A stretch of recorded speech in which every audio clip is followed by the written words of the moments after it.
आप सबको राम राम भाई, जो भी यहाँ पहुंचे हो, छोटे बड़े सबको राम राम। कोई बात गलत लगा तो इग्नोर कर दियो। मैं एक बात बोलना चाहूँ, मैं गांव मांडी खुर्द से हूँ और कल हमारे गांव में पूरा गांव इकट्ठा हुआ मंदिर के अंदर और एक सलाह बनी कि जो अपने बड़े गांव हैं, जो भाईचारा है, जब वो कुएं में पड़ेगा तो हम उसके गले पड़ने तैयार। जो बड़े गांव नगूरा लेवा है, पूरा गांव इनके साथ है, जहाँ ये जाओगे वहाँ जाओगे। ये बाकी बात IMT का फ़ायदा नुकसान की। IMT का फ़ायदा नुकसान के बारे में मैं एक बात पूछना चाहूँ, पत्रकार साथियों आप बता दियो, जो MLA MP नू को नहीं IMT ला दी नू करांगे, नू बताओ मैंने आज तक IMT के नाम पर जितनी जमीन एक्वायर कर ली, उस पर तो कितनी पे इंडस्ट्री ला दी था हमने, कितनी खाली पड़ी है। उस IMT में लोकल ने कितने रोजगार मिल रहे हैं, इसका डाटा आप जो है उनसे ले लो और एक बार जनता थी बता दो। दूसरी बात, जो भाई नू को है उरा IMT लग दे इतने रोजगार आ जाएंगे। जो आदमी तारी जमीन का मुंह मांगा रेट देने में तैयार हो रहा है, तो क्या सोचो तुम, वो इसी मशीन ले आओगा जिसमें तो हमने काम मिलेगा।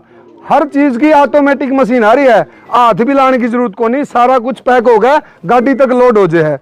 तो उसमें आपके रोजगार के कितने को ऑप्शन मिलेंगे।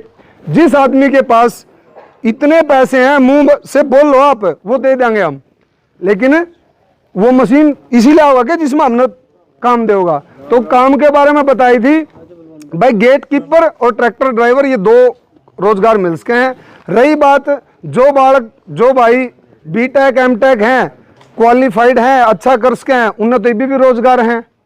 और दूसरी बात, वहां जाके 15-20 हज़ार कमा भूखे पेट रह के भेजन पावा कुछ, तो उरे भी हो हाल होना है।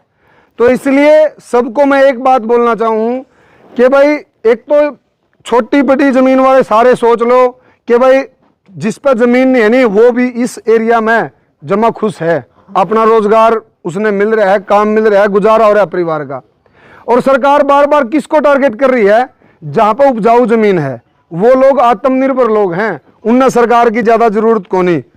खान में दाने हो जाए हैं, दूध के लिए पशुओं का चारा हो जाए इस खेत में, हमने सरकार की जरूरत नहीं है ज्यादा। इसलिए क्या कर रही है सरकार, इस संगठित समूह के जो लोग हैं नहीं, जिनके पास आत्मनिर्भरता का सिस्टम है, इसको तोड़ दो, इन्हें इस डाले बिखरा दो कि ये जुड़ने नहीं पाए। मान ले अपने 10-12 गांव किसी बात में लेके इकट्ठे हो जाए, ये कोई राजस्थान में ले लेगा, कोई UP में ले लेगा, कोई कड़ियां ले लेगा, तो फिर हम जुड़ने को नहीं पाते, किसी बात का विरोध देखो नहीं होता है।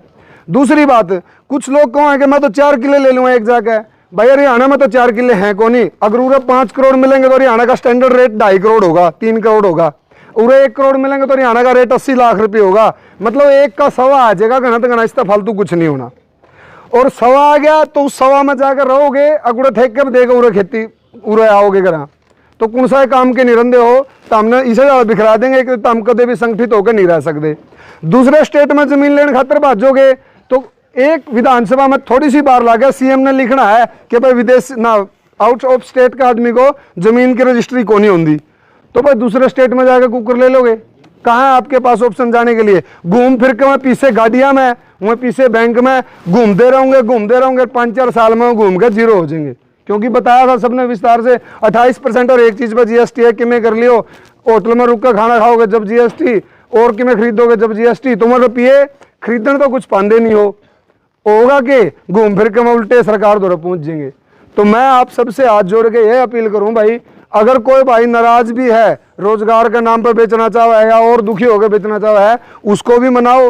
जिसके पास जमीन नहीं है उनको भी साथ ले, तो हमारा आंदोलन या संगठन और मजबूत हो सका है और हम सरकार की अच्छे बता कहा कि भाई वो काम नहीं करना चाहिए हमारे साथ। प्रत्येक गांव की ग्राम सभा में एक प्रस्ताव पास करो, ग्राम सभा से बड़ा कुछ नहीं है अगर कानूनी रूप से देखा। ग्राम सभा में प्रस्ताव पास करके सारे जमीन वाले साइन करके DC के पास, SDM के पास, जो भी जिला कलेक्टर है उसके पास जमा करवाओ कि भाई हमने नहीं देनी है जमीन। आप इस इंडस्ट्री ने लगाना चाहो, IMT बनाना चाहो, सारा हरियाणा सारा देश से तो जुड़ रहा हाईवे गल है, इसी जगह ला लो जहाँ उपजाऊ जमीन नहीं है, जहाँ जरूर पैदा ही नहीं होता कुछ। हमारे यहाँ तो सारा कुछ होने लग रहा है। देखो 5% सरकारी नौकरी है टोटल जनसंख्या का, और 7-8% प्राइवेट नौकरी है। 13% घर जो हैं वो तो नौकरियां गलत चल रहे हैं, बाकी 87% जो घर हैं वो इस जमीन के सारे चल रहे हैं। चाहे वो दवाई बेचता हो, चाहे वो जीरी लांदा हो, चाहे वो डोर लिपदा हो, चाहे स्प्रे की टंकी ले रहे हो, चाहे किमें ले रहे हो, मतलब 87% जनसंख्या का पेट जो है इस 12,000 एकड़ में इस एरिया में बढ़ने लग रहे हैं। 12% या 13% का पेट जो है वो नौकरी के लिए बढ़ने लग रहा है।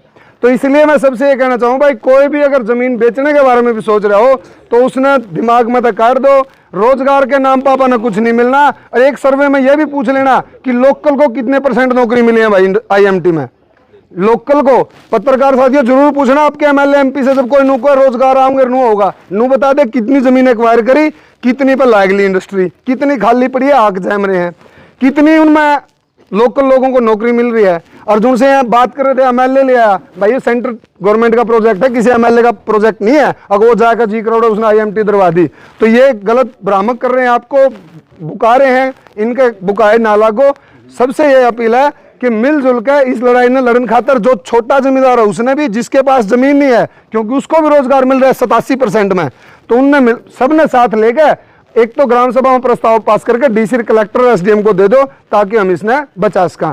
कोई गलती हो तो माफ करियो। धन्यवाद।